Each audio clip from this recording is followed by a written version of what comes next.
নমস্কাৰ মই ৰাহুলে লৈ আহিছোঁ আগন্তুক হ'বলগীয়া অসম চৰকাৰৰ বিভিন্ন এক্সাম যেনে এডিআৰই আছাম পুলিচ ইত্যাদিৰ প্ৰতি লক্ষ্য কৰি কিছুমান ইম্পৰ্টেণ্ট MCQ তাৰে আজি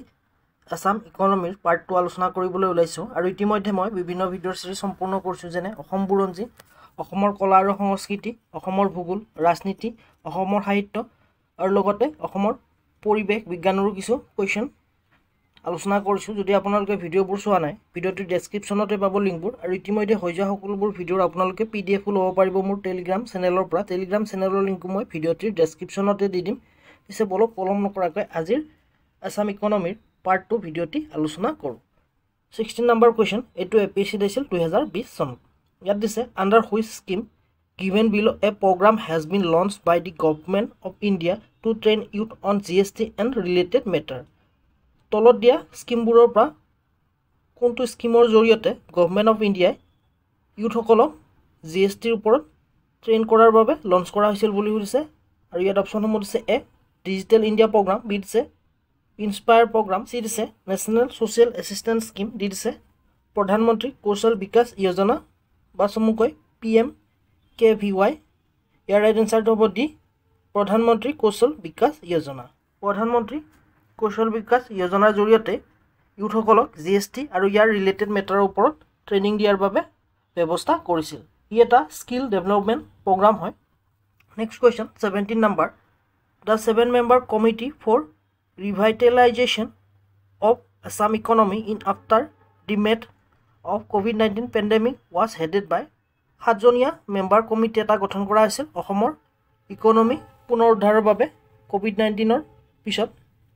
আৰু সেই কমিটিৰ হেড কোন আছিল বুলি সুধিছে এইটো APSC দিছিল 2020 চনত আৰু ইয়াত অপচনসমূহ দিছে A Shri MP Bezbaruah retire IAS B দিছে Shri Subhash Chandra Das IAS retire C দিছে late doctor Jayanta Madhav D দিছে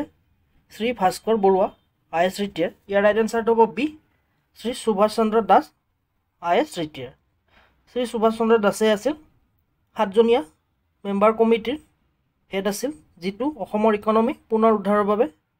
গঠন কৰা এটা কমিটি আছিল আৰু এই বিশেষকৈ COVID-19 পেণ্ডেমিকৰ পিছত অসমৰ ইকনমি কেনেকৈ উদ্ধাৰ কৰা হয় সেই বিষয়ে আলোচনা কৰিবৰ বাবে বা পৰ্যালোচনা কৰিবৰ বাবে গঠন কৰা হৈছিল next question 18 number we often hear the term CTC in the context of Assam tea what does CTC stand for আমি প্ৰায়ে শুনো যে CTC অসমৰ চাহৰ ক্ষেত্ৰত আৰু এই CTCয়ে কি সূচায় বুলি সুধিছে এইটো APSC দিছিল 2020 চনত আৰু ইয়াত অপচনসমূহ দিছে এ ক্ৰাছ টিয়াৰ ক্ৰুল বি দিছে ক্ৰুল টিয়াৰ ক্ৰাছ চি দিছে চেক ট্ৰাছ ক্ৰুল ডি দিছে চেক টিয়াৰ ক্ৰুল ইয়াৰ ৰাইট এনচাৰটো হ'ব এ ক্ৰাছ টিয়াৰ ক্ৰুল অসমৰ চাহৰ ক্ষেত্ৰত CTCয়ে ক্ৰাছ টিয়াৰ ক্ৰুলক সূচায় নেক্সট কুৱেশ্যন 19 নম্বৰ এইটো APSC দিছিল 2020 চনত ইয়াত দিছে on 2019 9 November the Supreme Court of India give the verdict in the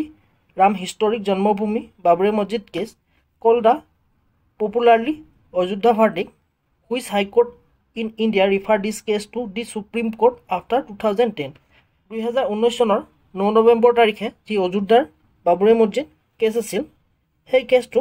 supreme কোৰ্টে ভাৰ্ডিক্ট দিয়ে আৰু ইয়াৰ পৰিৱৰ্তে 2010 চনত কোনখন হাইকোৰ্টে ইয়াক সুপ্ৰিম কোৰ্টলৈ ৰেফাৰ কৰে বুলি সুধিছে এ দিছে লক্ষ্ণৌ হাইকোৰ্ট বি দিছে এলাহাবাদ হাইকোৰ্ট চি দিছে দিল্লী হাইকোৰ্ট ডি দিছে পাটনা হাইকোৰ্ট ইয়াৰ ৰাইট এনচাৰটো হ'ব বি এলাহাবাদ হাইকোৰ্টে ৰাম জন্মভূমি বাবৰি মছজিদ কেছটো সুপ্ৰিম কোৰ্টলৈ 2010 চনত ৰেফাৰ কৰিছিল আৰু এই কেছটোৰ কমপ্লিট ভাৰ্ডিক্ট আহে বা সম্পূৰ্ণ জাজমেণ্ট আহে 9 নৱেম্বৰ 2019 চনত আৰু এই জাজমেণ্টটোৰ মুখ্য ন্যায়াধীশ আছিল চিফ জাষ্টিচ অফ ইণ্ডিয়া আৰু তেওঁ আছিল ৰঞ্জন গগৈ নেক্সট কুৱেশ্যন 20 নম্বৰ free agricultural bill was sign by the president of India after both house of the parliament had pass earlier on 27 September 2020 which of the following is not a part of this package 27 September 2020 চনত যি ভাৰতৰ পাৰ্লিয়ামেণ্টে কৃষিৰ সম্পৰ্কে তিনিখন বিল আছিল সেই তিনিখন বিল পাছ কৰাৰ পিছত প্ৰেচিডেণ্ট অফ ইণ্ডিয়াই সাইন কৰে সেই তিনিখন বিলত ইয়াৰে তলত দিয়া অপচনবোৰৰ পৰা কোনখন নহয় সুধিছে এইটো APSC দিছিল 2020 চনত এ দিছে the farmer produce trade and commerce promotion and facilitation act B দিছে the farmer empowerment and protection agreement on price assurance and farm service act C দিছে the essential community amendment act D দিছে farmer subsidy and insurance act ইয়াৰ right এনচাৰটো হ'ব the farmer subsidy and insurance act এইখনেই নাছিল সেই তিনিখন বিলৰ ভিতৰত নেক্সট কুৱেশ্যন 21 নম্বৰ এইটো এপিচি দিছিল 2020 চনত which tribe of Assam organise the Judima festival in the middle of December 2020 to promote its art and culture performing art and ethnic practice অসমৰ কোনটো ট্ৰাইবে ডিচেম্বৰ 2020 চনৰ জুডিমা ফেষ্টিভেল পালন কৰে বুলি সুধিছে আৰু এই ফেষ্টিভেলটো বিশেষকৈ তেওঁলোকৰ আৰ্ট কালচাৰ পাৰফৰ্মিং আৰু ইথনিক প্ৰেক্টিছৰ বাবে এইটো পালন কৰা হয় আৰু সেই ট্ৰাইবটোৰ নাম সুধিছে এ দিছে বড়ো ট্ৰাইব বি দিছে ডিমাছা ট্ৰাইব চি দিছে কাৰ্বি ট্ৰাইব ডি দিছে মিচিং ট্ৰাইব ইয়াৰ ৰাইট এনচাৰটো হ'ব বি ডিমাছা ট্ৰাইব অসমৰ ডিমাছাসকলেই এই জুডিমা ফেষ্টিভেলটো পালন কৰে আৰু এই ফেষ্টিভেলটোৰ প্ৰথম এডিশ্যন পালন কৰা হৈছিল 2016 চনৰ জানুৱাৰী মাহত তদুপৰি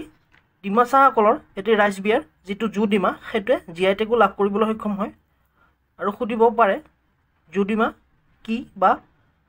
কোনটো কমিউনিটিৰ ৰাইজ বিয়াৰ বুলি তাৰোপৰি দি মিচিং ট্ৰাইব এই মিচিং ট্ৰাইবৰ মিচিং শব্দটোৰ অৰ্থ হৈছে মেছেঞ্জাৰ নেক্সট কুৱেশ্যন 22 নম্বৰ এইটো এপিচি দিছিল 2020 চনত ইয়াত সুধিছে during 27 September 2020 and 10 November 2020 a battle was fight between two countries for the dispute territory of Nagorno-Karabakh which are the two countries 27 September 2020 চনৰ পৰা 10 নৱেম্বৰ 2020 চনলৈকে দুখন কাণ্ট্ৰিৰ মাজত যুদ্ধ হৈছিল সেই দুখন কাণ্ট্ৰিৰ ডিস্পিউটেড টেৰিটৰি হৈছে নগৰ্ণ-কাৰাবাখ আৰু এই নগৰ্ণ-কাৰাবাখ কোন দুখন কাণ্ট্ৰিৰ ডিস্পিউটেড টেৰিটৰি সুধিছে এ দিছে আৰ্মেনিয়া ইৰাণ বি দিছে আৰ্মেনিয়া আজাৰবাইজান চি দিছে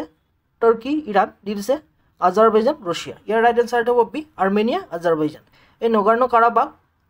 অঞ্চলটোৰ বাবে আৰ্মেনিয়া আৰু আজাৰবাইজানৰ মাজত 27 ছেপ্টেম্বৰ 2020 চনৰ পৰা 10 নৱেম্বৰ 2020 চনত যুদ্ধ সংঘটিত হৈছিল আৰু সুধিব পাৰে ইউক্ৰেইনৰ বিষয়ে যেহেতু ইউক্ৰেইন আৰু ৰাছিয়াৰ যেহেতু যুদ্ধ চলি আছে তাৰে কোনোবা এখন ঠাই দিব পাৰে আৰু কোনখন দেশৰ মাজৰ কনফ্লিক্ট জোন বুলি সুধিব পাৰে এইটো মনত ৰাখিব আৰু ঠাইকেইখন অলপ চাই ল'ব নেক্সট কুৱেশ্যন 23 নম্বৰ in which year Yandabo treaty was sign কোনটো বৰ্ষত ইয়াণ্ডুবা ট্ৰিটি স্বাক্ষৰিত হৈছিল বুলি সুধিছে আৰু ইয়াত অপশ্যনসমূহ দিছে এ 1826 বি দিছে 1827 চি দিছে 1828 ডি দিছে 1829 ইয়াৰ ৰাইট এনচাৰটো হ'ব এ 1826 1826 চনৰ ফেব্ৰুৱাৰী মাহৰ 24 তাৰিখে ইয়াণ্ডুবা ট্ৰিটি স্বাক্ষৰিত হয় আৰু এই ট্ৰিটিখন ব্ৰিটিছ ইষ্ট ইণ্ডিয়া কোম্পানী আৰু বৰ্মাৰ মাজত স্বাক্ষৰিত হয় next question 24 number in Assam how many oil refinery R দিয়াৰ অসমত কিমানটা অইল ৰিফাইনাৰী আছে বুলি সুধিছে এ দিছে 4 বি দিছে 5 চি দিছে 6 ডি দিছে 7 ইয়াৰ ৰাইট এনচাৰটো হ'ব এ 4 বৰ্তমান অসমত 4টা অইল ৰিফাইনাৰী আছে সেইকেইটা হৈছে ডিগবৈ নুমলীগড় গুৱাহাটী নুনমাটি বা নুনমাটি বুলি ক'ব পাৰে ক'ৰবাত আৰু Bongaigaon next question 25 number who run the Digboi refinery কোনে ৰান কৰে বুলি সুধিছে বা পৰিচালনা কৰে বুলি সুধিব পাৰে এ দিছে oil and natural gas corporation limited বা চমুকৈ পাব পাৰে ONGC বি দিছে ইণ্ডিয়ান অইল কৰ্পৰেশ্যন লিমিটেড চমুকৈ পাব পাৰে IOCL চি দিছে ভাৰত পেট্ৰলিয়াম ডি দিছে হিন্দুস্তান পেট্ৰলিয়াম ইয়াৰ ৰাইট এনচাৰটো হ'ব B Indian oil corporation limited বা IOCL ডিগবৈ ৰিফাইনাৰী পৰিচালনা কৰে আৰু পোনপ্ৰথমে এই ৰিফাইনাৰীটো আছাম অইল কোম্পানী লিমিটেডে পৰিচালনা কৰিছিল আৰু ইয়াক কমিশ্যন কৰা হয় 1901 চনত আৰু ই ভাৰতৰ ভিতৰতে আটাইতকৈ পুৰণি ৰিফাইনাৰী আৰু ইয়াক 1981 চনত ইণ্ডিয়ান অইল কৰ্পৰেশ্যন লিমিটেডে টেক অভাৰ কৰে আৰু তেতিয়াৰে পৰা এই ৰিফাইনাৰীটো ইণ্ডিয়ান অইল কৰ্পৰেশ্যন লিমিটেডে পৰিচালনা কৰি আহিছে নেক্সট কুৱেশ্যন 26 নম্বৰ who help for install the Guwahati ৰিফাইনাৰীটো ইনষ্টল কৰিবৰ বাবে কোনে সহায় কৰিছিল বুলি সুধিছে এ দিছে federal government of USA B দিছে গভৰ্ণমেণ্ট অফ USSR চি দিছে গভৰ্ণমেণ্ট অফ ভেনিজুৱেলা ডি দিছে দি গভৰ্ণমেণ্ট অফ ৰোমানিয়া ইয়াৰ এনচাৰটো হ'ব দি গভৰ্ণমেণ্ট অফ ৰোমানিয়া চৰকাৰৰ সহযোগতে গুৱাহাটী ৰিফাইনাৰীটো ষ্টাব্লিছ কৰা হয় নেক্সট কুৱেশ্যন 27 নম্বৰ দ্য শ্লোগান অফ প্ৰকৃতি কে সাথ প্ৰকৃতি কি ওৰ is which refinery of Assam প্ৰকৃতিকে সাথ প্ৰকৃতিকে ওৰ শ্লোগানটো অসমৰ কোনটো ৰিফাইনাৰী শ্লোগান হয় বুলি সুধিছে আৰু ইয়াত অপশ্যনসমূহ দিছে এ গুৱাহাটী ৰিফাইনাৰী বি দিছে ডিগবৈ ৰিফাইনাৰী চি দিছে বঙাইগাঁও ৰিফাইনাৰী ডি দিছে নুমলীগড় ৰিফাইনাৰী ইয়াৰ ৰাইট এনসাৰটো হ'ব এ গুৱাহাটী ৰিফাইনাৰী গুৱাহাটী ৰিফাইনাৰীৰে শ্লোগানটো হৈছে প্ৰকৃতিকে সাথ প্ৰকৃতিকে ওৰ নেক্সট কুৱেশ্যন 28 নম্বৰ হোৱাট ইজ বনপলি কি বুলি সুধিছে আৰু ইয়াত অপশ্যনসমূহ দিছে A polyester staple fibre B দিছে কটন ফেব্ৰিক চি দিছে উড ফেব্ৰিক ডি দিছে টাইপ অফ টয় ইয়াৰ ৰাইট এনসাৰটো হ'ব A polyester staple fibre Bonpoly হৈছে পলিষ্টাৰ ষ্টেবল ফাইবাৰ আৰু ইয়াক প্ৰডিউচ কৰে বঙাইগাঁও ৰিফাইনাৰীয়ে নেক্সট কুৱেশ্যন 29 নম্বৰ এইটো কাৰেণ্ট এফেয়াৰ্ছৰ পৰা লোৱা হৈছে হোৱাট ইজ মৎস্য 6000 মৎস্য 6000 কি বুলি সুধিছে আৰু ইয়াত অপশ্যন দিছে এ সাবমাৰ্চিবল ভেহিকল বি দিছে ফাইটাৰ জেট চি দিছে সাবমেৰিন ডি দিছে টাইপ অফ ৱাৰশ্বিপ ইয়াৰ ৰাইট এনসাৰটো হ'ব এ সাবমাৰ্চিবল ভেহিকল মৎস্য 6000 হৈছে এখন সাবমাৰ্চিবল ভেহিকল আৰু ইয়াক deep sea fishing marine research fishery resource assessment oceanographic study maritime training ইত্যাদিৰ বাবে ব্যৱহাৰ কৰা হয় আৰু ইয়াক লঞ্চ কৰা হয় 2022 চনত আৰু ইয়াক পৰিচালনা কৰে ভাৰতৰ ফিচাৰী ডিপাৰ্টমেণ্টে আৰু ইয়াৰ ওনাৰো হৈছে ভাৰত চৰকাৰ